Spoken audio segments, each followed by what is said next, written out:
Hello and welcome. So today we're going to be reacting to this. It's called Abuse, Intimidation, Death Threats, the Vicious Backlash Facing not farmers, not animal farmers, but former vegans. Yes, they switched out farmers this time for former vegans. Now, right off the bat, let's just look at the words abuse, death threats, and intimidation. Well, do you know what animals go through in animal agriculture? Because it's a lot worse than death threats. It's death. Watch the documentary Dominion, free on YouTube or at watchdominion.com to see exactly what I mean. But if you didn't know, whether you are buying meat, seafood, dairy, or eggs, you are sentencing hundreds of animals to suffer and die every year. A lot of people don't know that all dairy cows are slaughtered or that they take away their babies right after birth in order for humans to steal the milk, and that the male babies get shot in the head on the first day of life or sent to veal.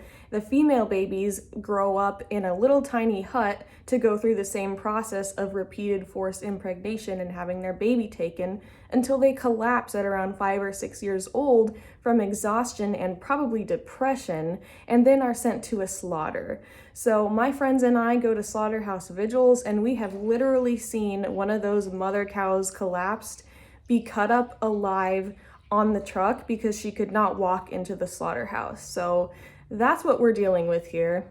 All egg-laying hens are slaughtered, just so you know, and in the egg industry, all baby male chicks are killed immediately after hatching when they find out that they're male and that they won't lay eggs. So they will go into a blender, a macerator, and be ground up alive, and if not, then they will go be gassed or even just thrown in trash bags. There's so many atrocious practices in animal agriculture. They kill baby pigs by bludgeoning them on the ground if they're not developing fast enough. They send pigs and other animals like turkeys to CO2 gas chambers to slowly burn from the inside out for multiple minutes. I think it's about 3 minutes for them to die. They will dehorn and debeak animals and cut off their tails of piglets with no anesthesia. And there is no humane way to kill an animal who doesn't want to die and who doesn't have to die, because eating animal products is unnecessary violence. We do not need any animal products to survive or thrive, and we thrive better without them. And that's not to neglect marine life. Fish feel pain because they have brains and central nervous systems. Plants do not have brains and central nervous systems. I can't believe I have to explain that, but I get comments all the time. Watch Seaspiracy. Not only are beloved sea turtles and dolphins being killed as bycatch when they make their huge ass nets go through to the bottom of the ocean and drag them, but marine animals suffer an unimaginable death of suffocation and being stabbed on the boat, or sometimes they even put fish into ice while they're alive. If you thought that this was all just a necessary evil, like I used to think, and like all of us were taught, that doesn't make you a horrible person, but you can't unknow that now that I've told you. It's official. So anyway, let's just see what kind of abuse, intimidation, and death threats ex-vegans are facing. Going vegan has never been more popular, but some people who try it and then decide to reintroduce animal products face shocking treatment. Do you know what's shocking? It's shocking when slaughtermen use electric prods to force animals off of the trucks into the slaughterhouse so that they can have their throats slashed open. It's kind of shocking. And there is no quitting veganism, because vegan means to exclude animal cruelty as much as possible and practicable. And so you're either vegan or you're not. You're either excluding animal cruelty as much as possible or you're not. You're either against animal cruelty or you're not. There is no, I'm somewhat vegan, I'm sometimes vegan, or I'm 80% vegan. It's pretty black and white, just like, it's black and white whether you think homophobia, sexism, or racism is okay. And that's not to compare humans to animals, it's just, all oppression is bad. Let me ask you, so generally, most good human beings agree that, sexism, rape, and all that, racism, homophobia is bad, and that it deserves to be defended, right? I mean, even cruelty against dogs, people will literally tell you to go to hell if they think you're abusing or hurting a dog. We see that time and time again. So why, I'm going to ask you, do you see pigs, chickens, turkeys, fish, etc. as so far below humans and dogs that they don't deserve to be defended? Why do you see someone defending these animals as more offensive than the literal violence happening to these animals? I mean, it's really fucking fucked up because even when it comes to human rights issues, people are often still more offended by activism or someone standing up against violence towards humans than they are by the violence happening towards humans. And can we fucking stop with that? Like, why is that even a thing? Anyway, in 2015, Freya Robinson decided to go vegan. She decided to go plant-based. Vegan means you understand the ethics and you would never pay for the violence again. Plant-based means you're not eating animal products, but you don't understand the ethics. For more than a year, the 28-year-old from East Sussex did not consume a single animal product. Then, in 2016, on a family holiday in Bulgaria, she passed a steak restaurant and something inside her switched. I walked in and ordered the biggest steak. I could have completely inhaled it, she says. After finishing it, she ordered another. It's official. Veganism is no longer valid. You know, if you can just walk by a steakhouse and want steak, veganism is no longer a valid thing.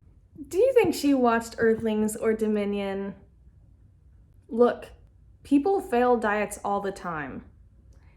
If you go plant-based for a diet and you get a craving, you're not going to understand that there's a victim being harmed as a result of your craving. You're just going to see it as, ooh, I was naughty, I had some dessert. The media and pop culture needs to stop saying that veganism is a diet. For the previous year, Robinson had been suffering from various health problems: low energy levels, brain fog, painful periods, and dull skin, which she now believes were the result of her diet. She believes it. Therefore, there's no way that she could be wrong. Done. End of discussion. So she never had a painful period cramp in her life until she went plant-based, huh? Sounds legit. What even is dull skin anyway? Like, I don't even know what that looks like. It's kind of just a subjective thing. Same with low energy levels and brain fog. Like, you can't measure that. That's just, it's like a descriptive, like, abstract thing. So you can't really, like, prove it or even point to it. Who's gonna tell these people that slight differences in your appearance or, you know, feeling low energy levels or brain fog or whatever that even means can have to do with various life factors that don't have anything to do with what you're eating, like stress? She says her decline was gradual and almost went unnoticed. You know what's gradual? When pigs are gradually lowered into a carbon dioxide gas chamber. In just over a year, the balanced plant-based food she cooked daily from scratch, using organic vegetables from the farm she works on, and legumes and nuts vital for protein had, she felt, taken a toll on her body. I just love how out of the way she's going to try and like say that she did nothing wrong and everything was organic. Now listen, I'm not a nutritionist, I'm not a dietitian. Go check out people who are plant-based doctors and dietitians. Read the book How Not to Die by Michael Greger. Go to nutritionfacts.org. See the peer-reviewed science. I'm not going to attempt to say anything about nutrition because I'm not qualified. So as a responsible YouTuber, I'm not going to just make shit up. But what I will say is telling a story about like abstract things that you can't measure and feelings is not scientific evidence, and it's the lowest on the hierarchy of evidence. We do not take anecdotes seriously. People could be lying, they could be exaggerating, they could, anything could be going on with that. Notice how it says she felt had taken a toll on her body. The morning after the steak felt revelatory. I felt this surge of energy. My face was glowing again. Just one day, y'all. Just one day. One steak. I remember leaping out of bed, and it was only in that moment I'd realized I'd been slowly depleting my body of vital nutrients. She says that the days after the reintroduction of animal products to her diet saw her clarity and ability to cope with stress return. Wow. Do you know what usually contributes to whether you begrudgingly roll out of bed versus whether you leap out of bed and, you're happy and your mood, your fucking mood? There's a lot of placebo effect going on too with a lot of these ex-vegans because they all tell these stories of eating one egg or one salmon or one steak or whatever, and then suddenly they can have wet dreams again, or just all their symptoms, abstract symptoms, go away within the blink of an eye. Which would be totally fine. Like, it ain't my business. I don't care, except it becomes my business when you're hurting a victim. You're hurting a victim when it's animal products, okay? If she was talking about, oh, I ate green beans and I felt a surge of energy, then yeah, go off. But if you're gonna kill a baby pig or something, maybe don't go off.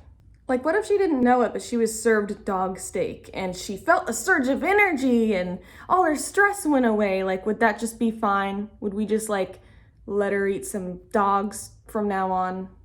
Minor inconveniences, such as dealing with a grumpy customer at the farm's market stall, no longer seemed like a mammoth burden. That sounds like you just became in a better mood because you enjoyed the taste pleasure of steak and you felt happy that you were now going to start eating it again. I don't know, but that's what it sounds like to me. Because everybody knows when someone annoying in public comes across you and you're in a bad mood, it's way worse. And if you're in a really good mood, it just brushes off your shoulder and you're fine and you can probably laugh it off. The intense physical work on the farm felt less labored. Having operated at what she describes as 60% both physically and mentally, she is now realizing what normal should be. In just over 75 years, veganism has grown from a fringe movement to a mainstream lifestyle choice practiced by millions globally. If it's a choice, if you have the choice between being cruel to animals and not, why would you choose to keep being cruel to animals?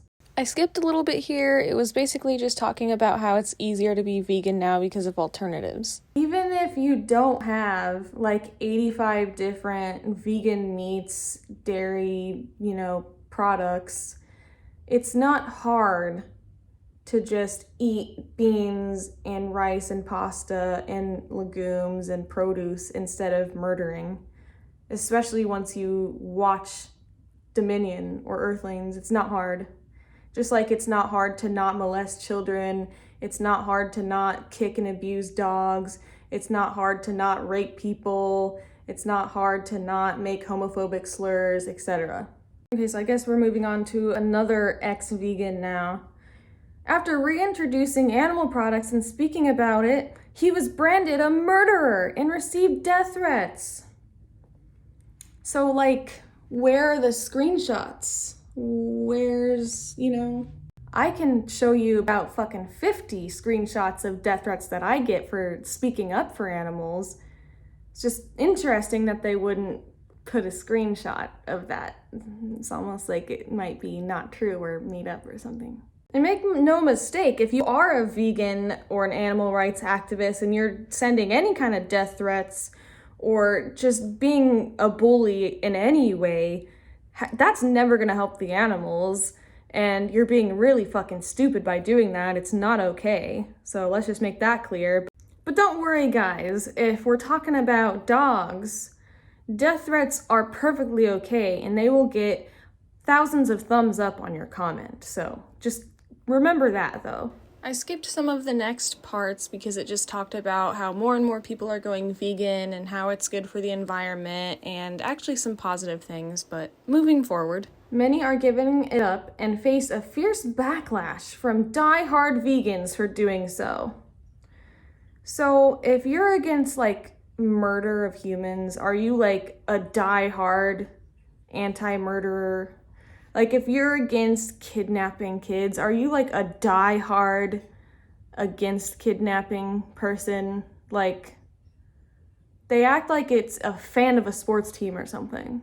British freerunner and YouTuber Tim Sheaf, who had made his name as a passionate vegan athlete, but then admitted he had given up, faced a barrage of abuse. Plant-based. Meanwhile, Canadian fitness blogger Maddie Limburner, who built up a huge following for her vegan recipes and workout videos, and then admitted she was adding some animal products, just some cruelty, some suffering, just a little bit of murder, to her diet, was forced to stop posting about food due to the vicious backlash. I would imagine if someone was like staunchly against like child molestation and they started posting about like reintroducing a little bit of child molestation, that they would probably face some vicious backlash. I would imagine, we know for a fact that when people post that they've, euthanized their dog and didn't need to, they faced vicious backlash. But apparently fish and other animals that we eat are so far below, apparently they're worth a piece of shit to us, so they don't deserve to have themselves defended. I know a bit about Maddie Limburner. There's videos about her. I'll link it if I remember, but she literally used to go to vigils. What kind of sick fuck goes to vigils, looks animals in the eyes before they're about to be slaughtered, and then starts paying for animal abuse again? What kind of sick fuck? If you're mad at me for saying sick fuck, you wouldn't be mad at me if it was dogs or if it was children or humans.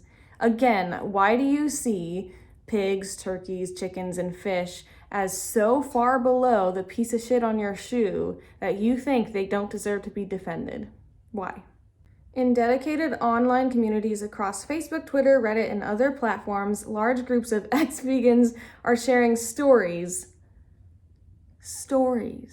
Like the big bad wolf or like Goldilocks or whatever, stories of declining physical and or mental health that they believe was caused by their diet. They believe these groups provide support and other advice, but not professional or educated advice, for reintroducing animal products, for, becoming an animal abuser again, for causing bloodshed again. They are also a place to navigate the social fallout that can come when a person leaves a major part of their identity behind. You want to hear about fallout? You should see what happens to vegans, especially who become activists, when they lose their friends and family because their friends and family once again think pigs and cows are so below the piece of shit on the bottom of their shoe that they don't deserve to be defended. And yet, if they were defending dogs or humans, they would be fine with it. Animal rights activists are constantly verbally abused. Every day, I'm verbally abused. I've been assaulted twice. Then you have activists all over the world who have literally been killed, like Regan Russell, for trying to speak up for animals. But we want to talk about the vicious backlash that people get for paying for animal cruelty again. Which there is still not even one single screenshot of an example of said death threats and abuse. By the way, I really don't feel like vegan or vegan activist even is like my identity, I feel like my identity is just, I exist as a person, and my energy is me. That's my identity. I mean, maybe your core values of compassion would be part of your identity, but I don't see it as my identity. I just see it as the right thing to do and something that's necessary to do. You wouldn't say that, not kidnapping children is someone's identity, or that someone defending dogs is their identity. At first, Tommy Kelly felt his vegan diet, plant-based diet, was having a positive effect. Wow. The 41-year-old from Ayrshire in Scotland made the decision to go vegan for animal rights reasons in 2016. Wow, that's not something you usually hear for ex-vegans. Did he watch Dominion? Is he a psychopath? During his recovery from a severe eating disorder. Sounds like he's got some problems already that have nothing to do with veganism when it comes to eating. Overseen by a team of specialists, including a nurse, dietitian, and psychiatrist, he was consuming a high-calorie diet in order to steadily increase his body mass. I was constantly gaining weight, says Kelly. My health just seemed to be getting better and better. But around year three, despite taking all the right supplements, problems began to arise. So let me get this straight. It was completely fine and positive for 3 years, and then all of a sudden something happened, and it was automatically because of what you had been doing for 3 years. I just don't feel like that makes sense. Kelly began noticing he was struggling to put on weight despite eating a caloric diet of grains, fruits, and vegetables, proteins, and plant fats. Digestive issues left him passing blood and going to the toilet up to 16 times a day. There's evidence that for some people, foods high in lectins like legumes, grains, and certain vegetables, nuts can damage the gut lining if eaten in large quantities over a sustained period of time. Then came short-term memory loss, mouth ulcers, dry skin, low libido, and slow hair growth. Low libido, short-term memory loss, slow hair growth, what? And you have evidence that this was caused by being vegan? You couldn't have just not eaten so many legumes and nuts in large quantities? You couldn't have, made any adjustments whatsoever? It just automatically, the chicken breast is the magical thing here? The migraines he'd previously suffered, and a handful of times a year, became daily and debilitating. My wife actually thought I'd had a stroke at one point, he says. I was slurring my speech and I had this facial droop. In January 2020, Kelly reluctantly made the decision to reintroduce ethically sourced animal products. Look, if he truly was having all these dramatic symptoms and he just had to reluctantly reintroduce animal products, he wouldn't call them ethical, because if he's really an ethical vegan, he would know there's no such fucking thing as ethical animal products. So the fact that he's even calling them that shows that he never got this in the first place. Under advice from his dietitian and wider team. So that's the shitty part. Dietitians are not all vegan, which is why you need to find one that is. It doesn't really specify what wider team means, but they had become worried about his weight loss and suspected his decline was linked to the diet. They suspected it, so they didn't get proof.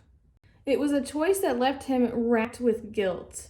I didn't want to do it because I was obviously really about the ethics, says Kelly. It took 4 to 6 months for me to even introduce eggs. Also, I don't really get how he took 6 months to reintroduce eggs. Why wasn't he using that 6 months to say, oh my gosh, guys, I really don't want to hurt animals. I care so much about the ethics. Everyone, please help me. Get me a blood test. Get me a plant-based dietitian. And if I'm reading it right, he's saying, I seemed like I was going to have a stroke, but then he still continued to be plant-based for 6 more months and didn't die, apparently, so I'm just confused. Shortly after eating local salmon and oily fish, he noticed a significant improvement in his symptoms, which he says have totally reversed. He says it, so it must be true! Now, having put on weight on an omnivorous diet, despite eating fewer calories, he feels the best he's ever felt. Feelings, they're never wrong. For the almost 5 years Kelly was plant-based, I'm not going to say vegan, he was immersed in the community, organizing vigils outside abattoirs or slaughterhouses, signing up to animal rights group Anonymous for the Voiceless, and undertaking vegan outreach under the name Tofu Tommy. Wow, so he's a really sick fuck to going back to paying for it, fully knowing everything that he needs to know about what happens and how he doesn't need the animal products. Great. The veganism kind of becomes your identity, he says. I just don't really get that. I don't feel like veganism is my identity. Like, I make vegan content and I do the activism, but I just feel like my identity is just me. Like, it's just, I don't know, like... After reintroducing animal products and speaking out about his experiences, with no evidence, Kelly was branded a murderer and received death threats from strangers. He probably was called a murderer, but I don't, again, see any proof or screenshots of one single death threat. So I don't know. I just feel like if you had all these death threats, you would be able to like provide one example. And I'm not saying he didn't get death threats. I mean, if he did, that's really fucked up. They lash out at everybody and call you every name under the sun. They're supposed to be compassionate and they're really not. Well, let's just think about this for a minute. You would see an otherwise very compassionate, nice, kind person probably call someone a few choice words and names upon finding out that said someone was like abusing a child or killing a dog. So I'm not saying that name calling is okay, but like, when is anyone gonna realize that it's actually valid to be angry and upset over killing pigs, cows, and chickens? Just because they're not humans or dogs, it's actually still valid to be upset about that because it's still unnecessary violence. When Limburner announced in an Instagram post in August 2020 that she had reintroduced eggs and fish after 6 years of being vegan, plant-based, saying it was something I needed to do for my health and overall well-being, she faced a barrage of horrible comments. Well, God, like, there's nothing worse than horrible comments, you know? Having a knife pulled across your throat is just not bad compared to horrible comments. She explained that she had been suffering from terrible period pains. And really, you didn't have terrible period pains for your entire life up to that point. Was losing her hair and had bad acne. Now, I don't know, like, was she dyeing her hair? Because a lot of times when you, like, dye your hair blonde, you lose hair. Like, a lot of times that's what it might be. Or, like, curling it or, you know, styling it. But what do I know? And had bad acne. So this is where I have to say, yes, I have acne. Yes, I have a lot of acne scars. It used to be very fucking severe before I was vegan. Here's photo evidence of that. Acne is one of those things that nobody is really sure what the exact cause is. And me personally, I don't eat a perfectly unprocessed whole foods plant-based diet. And I'm not perfect when it comes to taking care of myself, and I get stressed and I have mental health obstacles that I overcome, which I've had before I was vegan, so don't even go there. And it's really fucked up to say something about someone's acne, but it's way better now that I've gone vegan. So, but like, even if I were to suddenly break out really bad, I wouldn't fucking start stabbing animals. And that's just an anecdote.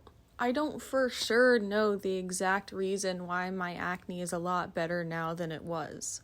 Yes, I believe that cutting out dairy and getting rid of that inflammation made a huge difference, but I'm not going to sit here on YouTube and make irresponsible claims as if I know that for sure. Reintroducing a small quantity of animal products allowed her to be a functioning human again, she said. Have you ever seen her workouts? They're hard as fuck. Like, she wasn't functioning? Are you kidding me? Like, I used to do her workouts before all of this happened. That's not functioning? Although most comments were posted in support, you know, most people just support killing and slaughtering animals when they're not dogs. Hey everyone, thank you so much for watching this whole video. I always say the biggest thing you can do to help my channel grow and help me get the message out there for the animals more is to watch the entirety of my videos, so thank you. Listen, this article is pretty long and editing and everything has taken me quite a while. Since we're already at 30 minutes, I wanted to stop things here and ask you guys if you enjoyed this and if you want a part 2 where I will react to the rest of the article, or if you're good. There's definitely more to react to. I just want to make sure that's actually something you guys want before I do all the work, though. Make sure that you are subscribed if you would like to be, and that you like and comment on the video. What do you think about this article? And do you want a part 2? I hope you have a good day. Bye!